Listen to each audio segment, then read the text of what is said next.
We have discussed this topic of Atlantic meridional overturning, which is part of the global thermohaline circulation. If you don't know what that is, you can follow up on my other podcasts under oceanography and so on. And the issue has been about whether global warming is slowing down this circulation, and then it's been extended by some people to say it's going to collapse very soon. I have discussed these topics elsewhere. So the very idea of how to construct this Atlantic overturning and how to infer whether it's slowing down or not is a big challenge. And this paper again says Atlantic overturning inferred from air-sea heat fluxes indicates no decline since the 1960s. It's very important, but you have to remember this is a very technical thing in terms of using air-sea heat fluxes, which are measured but also computed, because you cannot directly measure many things. You measure related things like winds, humidity, temperatures, and then you derive heat fluxes. Then you're going to use those heat fluxes to derive latitudinal ocean heat transports to relate them to the overturning.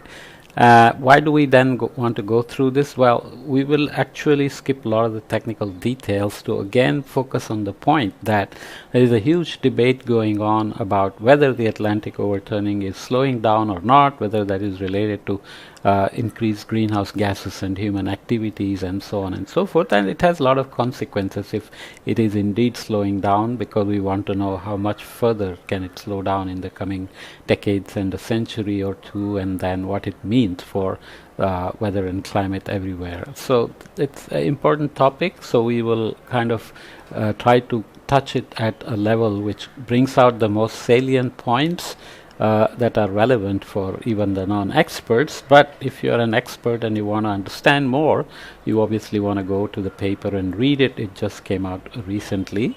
The Atlantic meridional overturning circulation AMOC is crucial for global ocean carbon and heat uptake, so that's the critical part, and controls the climate around the North Atlantic with consequences for the rest of the globe. Despite its importance, quantifying the AMOC's past changes and assessing its vulnerability to climate change remains highly uncertain. So people claim a lot of things, especially based on models, and these people also evaluate models to show that models are not consistent with data or observations, but observations are also used to infer Atlantic meridional overturning circulation, or AMOC. Okay, so understanding the past AMOC changes has relied on proxies, most notably sea surface temperature anomalies over the subpolar North Atlantic, and we also looked at data from a clam that is found in the North Atlantic. Here we use 24 Earth system models from the coupled model intercomparison project CMIP6 that we have discussed elsewhere to demonstrate that these temperature anomalies cannot robustly reconstruct the AMOC. Cannot.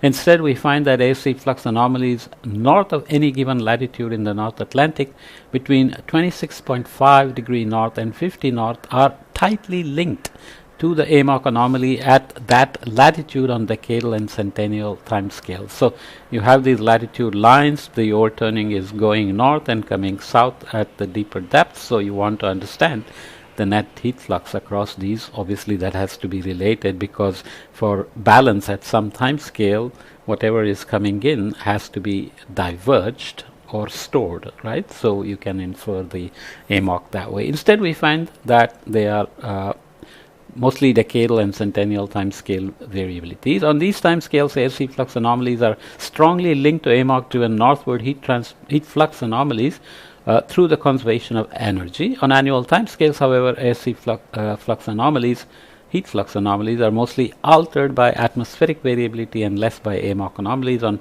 faster timescales, air-sea exchanges at the surface are dominating the variability and not the deeper depths of AMOC. Makes sense, right? Based on the here identified relationships in the relationship and observation-based estimates of the past air-sea heat flux in the North Atlantic from reanalysis products, the decadal averaged AMOC at 26.5 degree north has not weakened from 1963 to 2017, although substantial variability exists at all latitudes going north. And there are a lot of details. Reanalysis products themselves are uncertain biases, and they don't necessarily conserve heat and mass, because if you don't know what reanalysis, you have to follow up on my other podcast. But you're blending past data and models and integrating them together forward. So as the model is going forward, you're putting data wherever they are available with lots of technical details on how to blend them together. So you produce this globally consistent, or sometimes regionally consistent, gridded, dynamically interpolated data, which is very, very, very useful, but you have to be clear or very sure about what you are doing with it. So a lot of figures, I won't go through all of that, but they are looking at the subpolar gyre, which is north of the Gulf Stream, sea surface temperature index in terms of degree per century change, and they are looking at AMOC change in spheres per century, that is million meter cube per second, and they are also looking at Earth system models with significant trends in AMOC and without significant trends in AMOC. And you can see most of them are spread around here, the zero line of South Pacific Gyre SST index in terms of trends, and there are some that have very significant trends. So this one is way out here, and there is a linear fit line, and this is linear fit based on 12 CMIP5 models, which was the older version of the IPCC assessment report, which came out in 2014. CMIP6 came out more recently in 2021 and 22, affected by COVID. So the South Pacific Gyre SST trend from observations is somewhere here, and the zero line is here. So there is a cooling, and there are lots of details involved here in terms of the models and so on, which obviously I'll skip. But if you look at AMOC anomalies at 26.5 degree north versus Atlantic subpolar gyre SST anomalies across climate models from CMIP6 at various time scales. Why do we do this? Basically because if there is a AMOC change, it should show up in the northern part of the subpolar gyre SST as an index, remembering that near surface atmospheric AFC exchange processes have a lot of impact, but they have a way of doing this to infer the relation to AMOC, right? So it's an index. So the various R squared lines are shown here as well. And again, you can see annual averages, decadal averages, and overall averages are all stuck around here in terms of the AMOC anomaly and subpolar gyre. There are showing some cooling in the subpolar gyre and reduced AMOC, and some are showing cooling but increased AMOC, warming and increased AMOC, warming and reduced AMOC. So we are all over the place, which should obviously raise flags in your mind about what the models are doing. But if you use AMOC anomalies and subpolar gyre for 2017 to 2100 for certain scenarios like SSP 1 2.6, I have explained what these are elsewhere under IPCC podcasts, but essentially it's a scenario that's very benign in terms of wanting to stay below, I think, 1.5 degrees C by 2100 with a certain probability like 67%, and they seem to have very robust relation. But if this robust relation is only model based and not corresponding to observations in the historic period, then obviously you have to be very careful. And this is for the same thing, but for the business as usual scenario, which is SSP 5-8.5. I won't go into the details of the scenarios here, but you get the idea that models are doing something that is not necessarily consistent with observations from the past, as we'll see again with more models time series. So this is AMOC anomalies at 26.5 north versus air-sea heat flux anomalies north of 26.5 north across climate models from CMIP6 at various time scales. I won't go into the details other than to say that models are not very reliable, as we already said in the abstract. Basically, you are moving heat north in the upper branch, taking heat out in the southern branch, but if there is a net change in the inflow and outflow, which is the AMOC, then it should show up in the heat fluxes and SSTs, and that's why you look for models in that, and then you look for specific scenarios as well. And I'm not a big fan of scenarios and future projections at all, as you already heard me elsewhere.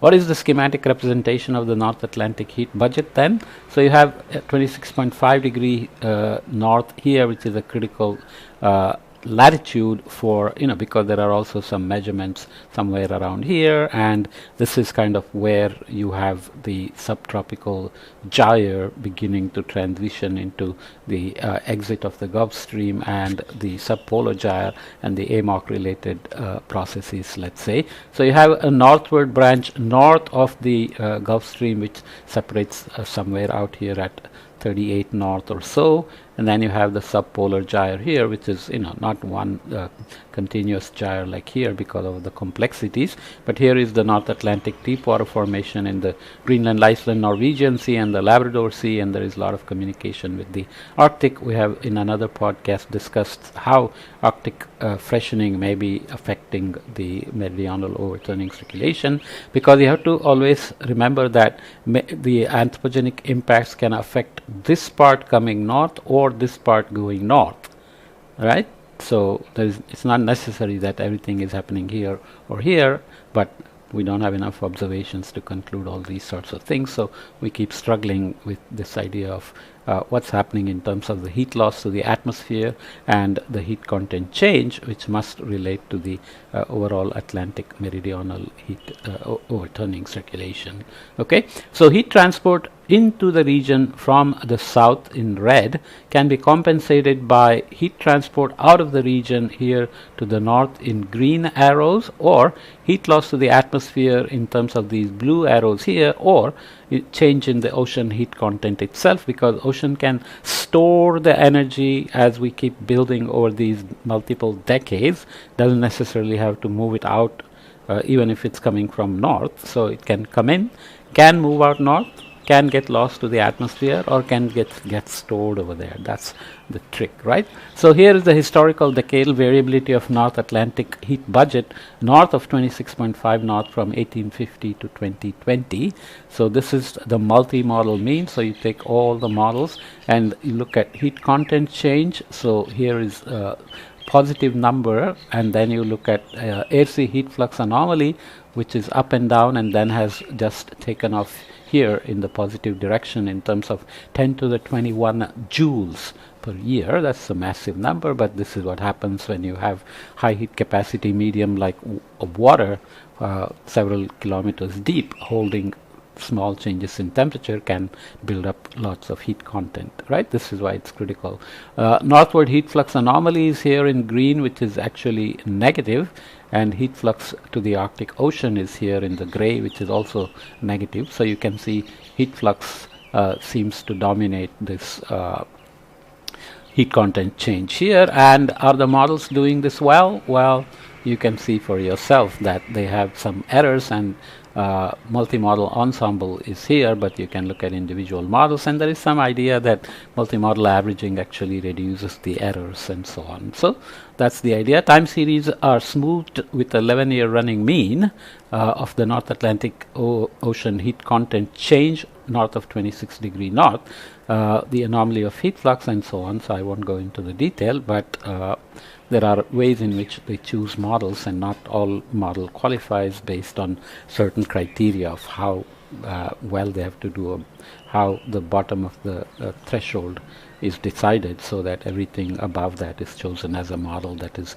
reliable by some metric. Okay, meridional heat transport anomalies across 26.5 north compared to the North Atlantic AC heat flux north of 26.5 north, and AMOC anomalies at 26.5 north. So 1850 to 2016 average in the blue dots here.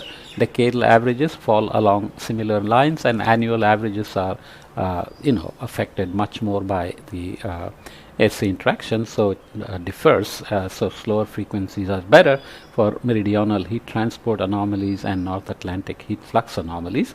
So there is a strong negative correlation there. If you look at AMOC anomalies again at 26.5 north and meridional heat transport anomaly as opposed to the heat flux anomaly, you see a positive correlation which is corresponding to this here. And these are the observation based estimates as well as yeah, these are just observation based estimates. So correlation between decadal averaged AMOC anomalies at 26.5 and decadal average local SST and AC flux anomalies across climate models from CMIP6. So you convince yourself from observations that AC heat fluxes can be used and SSTs can be used to infer changes in AMOC and in terms of incoming heat transport, outgoing heat transport, and ocean atmosphere exchanges, and then you see how the models are doing, and obviously consistent with the rest of it, the story is not very good. Correlation between decadal averaged AMOC anomalies and decadal average local SSTs and AC heat flux anomalies across climate models. Do I really need to? There is a lot of details involved in technically how this is done. So AMOC anomalies are calculated at 26.5 north for 24 climate models individually with respect to a linear trend over the time period in the pre-industrial AMOC. So how to compute the change in the models. So AMOC simulations of each climate model that corresponds to the time period in the historical simulations is used for inferring change. The North Atlantic air sea flux anomalies are calculated for each model with respect to a linear trend of the North Atlantic. So just technical details, and just see that there is a negative, very strong negative correlation here. These are the coefficients of correlation between air flux anomaly and AMOC, SST anomaly and AMOC, and these are for C and D. I cut out the captions or the titles by mistake here, but we can see here air sea heat flux anomalies and AMOC anomalies, and SST anomalies, air sea heat flux anomalies and SST anomalies. Okay, so I'm not doing a good job here, but let's read carefully. North Atlantic air sea flux anomalies are calculated blah blah blah. We don't need those technical details. Sea surface temperature anomalies are calculated with respect to the globally averaged SST. How you compute the anomaly matters, but this is a preferred way according to some. And average for November to May. So that's a critical detail. You check it in those months for the more strong relation between AMOC and SST. Decadal averages of all anomalies were calculated over 15 decades from 1871 to 2020. Finally, the coefficient of determination between AMOC anomalies and air sea heat, so that's the correlation between AMOC anomalies inferred, so coefficient of determination between AMOC anomalies and air sea heat fluxes, SST anomalies, as well as the correlation coefficient between AMOC anomalies themselves and air sea heat flux anomalies and SST anomalies. So two different ways of looking at AMOC and SST relations. Now here is the main story. Okay, so we are going here for the historic period for all the models, and directly simulated and reconstructed decadal averaged AMOC anomalies at 26.5 degree in each model. What are they doing? They are all crashing at the end as you come into the latter decades, 1960s, 70s on. Different rates of drops and different numbers in terms of anomalies over these periods, so decadal. So for example, HADGEM3 here remains positive throughout and even increases in the 60s and 70s before crashing, and doesn't go negative as much as some of the other models here. And this is CAN-ESM. I can say the names, but it won't make much sense to you unless you know them. but essentially they all have this crash at the end. Different baselines in terms of where they hit the zero or where they go negative and how negative they go in terms of sphere drifts and so on. This is about constraining historical decadal AMOC variability across different latitudes using reanalysis products like ERA5, JRA55 and RAPID. So because reanalysis products are different and they all have uncertainties as well, just relying on one reanalysis product as a reality or not constraining them together based on some other criteria doesn't work. So you have to do that part for just ensuring that uncertainties from observation-based estimates are computed and understood, so that when you blame the models, you are sure that you are above the errors that you expect from observations and reanalysis products to used to do these calculations. I will not read, the discussion is fairly long, I will not read all of it, but let's read the front material.